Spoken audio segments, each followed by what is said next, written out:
spoken about Paradise Towers before.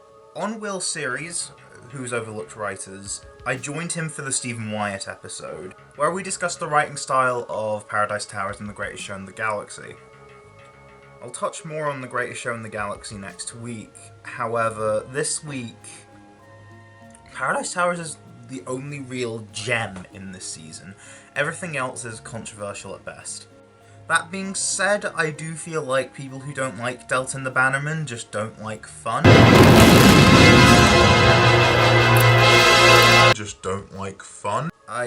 Yeah, it's not an amazing story by any means. I like it because it's fun. It's just fun though.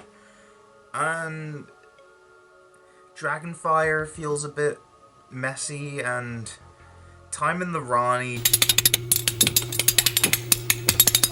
not a great first impression, let's just say that, for this new era of the show. Arguably my favourite era overall. Season 24 is experiencing a lot more growing pains than any other first season of an era did. So, yeah. That being said, I feel like the only issues in Paradise Towers... Here's the thing, I don't even think it's the tone that's the issue. I think there are some things that may be a bit of an acquired taste, as described in the previous video, and that's the more camp embellishments, which I do feel like are justified a lot of the time. The Kangs being admittedly kinda cringe. Don't tell me you're surprised that children are being cringe. Especially when they're making their own sort of society. So I felt like that was fine. I feel like the only real issue I've previously had was really when the Chief Caretaker got possessed by Carwagnon. Which, spoilers, by the way. But, yeah, even then, I wasn't all too bothered by Richard Briers' performance, and he was great throughout anyway. What wasn't addressed in the video I made with Will a couple of years ago, which I stand by the way. If not, I have an even better appreciation for the story than I did. Paradise Towers, with its tone, with its sort of almost pantomime-y sort of vibe, despite this really bleak and depressing, harrowing tale of a society that's fallen. Honestly, I do feel like the two go hand in hand. There was a general analysis of the 7th Doctor era in that video, where Will and I did express the tone being a very deliberate juxtaposition that also helps to reinforce the main points. But I do feel like the same applies here in Paradise Towers, mainly because I feel like they balanced it the best. Because a lot of the things that are admittedly quite over the top are a direct result of the actual harrowing stuff. And I really appreciate that. And I feel like that's the angle I'm going to go down, simply because it's the only angle I can go down, and it's the only thing I can talk about. Like, the Kangs are just girls who have just had to grow up on their own, build their own sort of society. The Rezzies have been isolated for so long that although they're living pretty comfortably, they don't know when they're going to have their next meal, so have to resort to whatever they can find, which can include people. Having a much more industry-style job does result in some level of authoritarianism being practiced, which you can argue is good or bad. That's not the point. The point is, where's the extreme? And in an extreme scenario, naturally, the most extreme form of authoritarianism will occur. And I think it's quite interesting to look back on a modern lens to the Caretakers, because they're swearing by this book and making everyone's lives miserable because they believe their book is telling them to. Obviously in the UK I don't think that's really as big a deal, but like in other parts of the world where you've got a sort of religious far right, it's quite an interesting thing to look back to, and the fact that the Doctor does utilize that against them to try and escape is honestly a brilliant moment, and the first real time we get to see Sylvester McCoy have a proper Doctor moment. And his performance in this episode, honestly, again, I'm going to reiterate what I said in the Who's Overlooked Writers, and that's people tend to have a view of the Seventh Doctor that just isn't really accurate. They say he's a bit of a clown in season 24. He's still a bit of a clown, but reeled back in a lot in season 25, and he becomes this evil chess master persona in season 26. And although, yes, his darker shades bleed through a lot more in season 26, he's very consistent throughout, except Time the Rani. And people seem to have this view of the Doctor in season 24 as being this, like, buffoon, who's basically a Troughton clone without understanding the point of Troughton, when no, he's not. No, I'm sorry. Is the only serial in season 24 that you've seen Time the Rani? Because if that's the case, sure, I get that. But there is other stuff in the season besides Time the Rani, and Paradise Towers is very much in line with how he's characterized in season 25, I would say. Where, yes, Troughton's the template, however, there's stuff broiling underneath.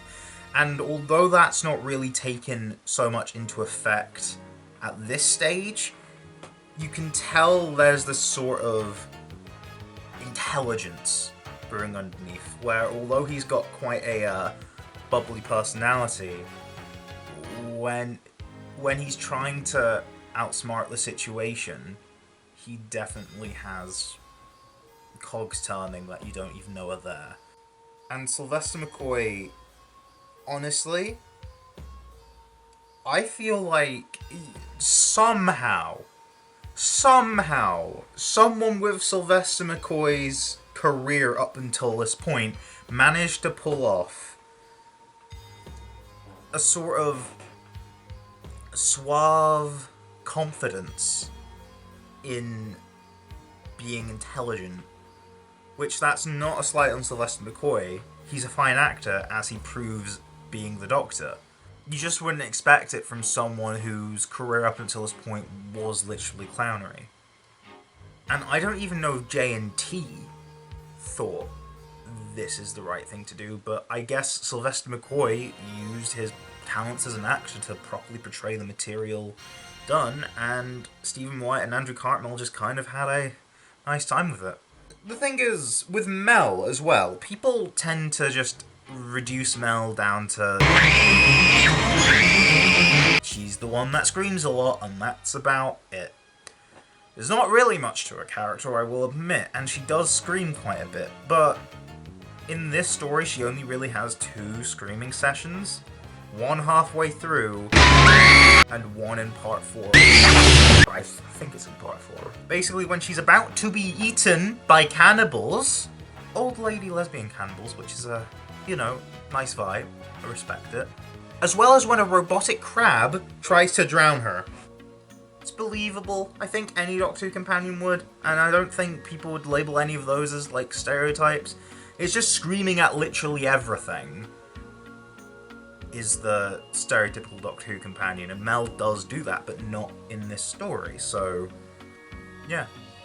Pex's storyline is very, very interesting, and I do appreciate it. He starts out as a coward who's pretending. We then find out he's a coward. We then see that there is some bravery in him. Him wanting to show off actually did help out, and then even though his fear was at an absolute maximum, he ended up doing the right thing and ended up sacrificing himself for it.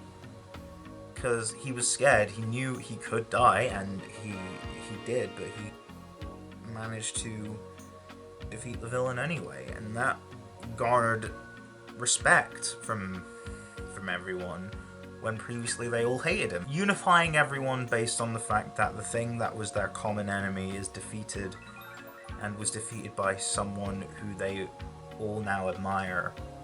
That is a nice ending. Paradise Towers is not a bubbly story. It's a bleak story with a bubbly exterior, but it doesn't end in the most bleak way. Sure, would you say something's resolved? I don't think Paradise Towers really has a resolution, but the main threat is now gone. Because the situation that led to Paradise Towers in itself is just a mystery that's brought up, and sure, the mystery was solved, kinda, but the consequences are still there, and you sort of feel it by the end. You don't feel unsatisfied, but you do feel that there is more to be done, but at the same time, what could be done? And it makes sense to just leave it there. I'd love a sequel to this story. I would love it. I would absolutely love a sequel to the story. And the BBC were even thinking, hey, could we have a sequel but the Daleks are in there this time? I mean, it doesn't have to be a Dalek story. I think that would actually be kind of reductionist. But it was a story that the BBC appreciated, and I think it got the balancing act just right. So for that, Paradise Towers is a crown jewel. I think Season 24 is underrated. I do feel like people hate on it too much, but the growing pains are there, and not everyone can really see past it. The 7th Doctor era as well tends to be more obscure, because not as many people watched it at the time, so therefore less fans rave on about it. I do. I think it's a brilliant era of the show, and I recommend it to anyone. It's really just good. When you get good in the 7th Doctor era, you get some of the best material in the show's history, and you get good quite often. But even the people who are diehard fans who have seen all of the show, they tend to get more excited over, like, 3rd and 4th Doctor's era, or they may have more biases towards modern Doctor Who. But in my opinion, what's good about the 3rd and 4th Doctor's eras are still present in the 7th Doctor era. You just get a bit more.